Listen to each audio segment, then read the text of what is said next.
If there's one sauce that has a reputation for being difficult, a sauce that strikes fear into the hearts of chefs everywhere, it's Hollandaise. Now Hollandaise, just like mayonnaise, is a fat and water emulsion. Normally when you mix together fat and water, the fat's going to separate and float on top of the water in a greasy layer. But the key to a successful emulsion is to break that fat up into droplets so tiny that they stay evenly dispersed, causing the liquid to thicken and turn opaque. Traditionally, the way that you do this is by whisking together egg yolks and lemon juice in a double boiler until they're hot and frothy, and then slowly whisking in butter in a thin and steady stream. As you whisk, the butter breaks into minute droplets, while the egg yolk acts as an emulsifier, helping to keep those droplets evenly dispersed and thickening the sauce.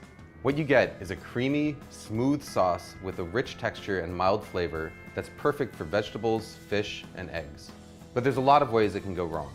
If you don't whisk fast enough, or if you add your butter too fast, the sauce will end up greasy and broken. If you don't cook your eggs enough, it won't thicken properly, but if you cook them too much, you end up with broken scrambled eggs. The fact of the matter is, if you want to learn how to do it the traditional way, the road to perfect Hollandaise is paved in broken sauces. But here's the good news. There's an alternative method that is completely foolproof, produces a Hollandaise that's every bit as good as the traditional version, and takes about a minute start to finish. All you need is a small pot, a glass measuring cup, and a hand blender with a cup that barely fits its head.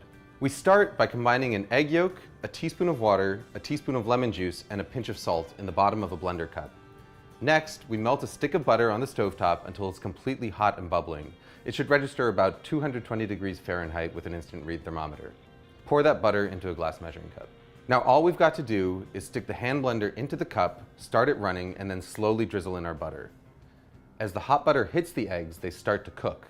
By the time you've added all of your butter, about 30 seconds later, the eggs are fully cooked and you've got a smooth, creamy, hot Hollandaise sauce that is completely indistinguishable from one made using the traditional whisking method. Hollandaise is at its best right when you make it, but if you want to store it, your best bet is to keep it in a small, lidded pot in a warm spot somewhere near your stove. Just make sure that you use it within a couple of hours. Food Lab signing out.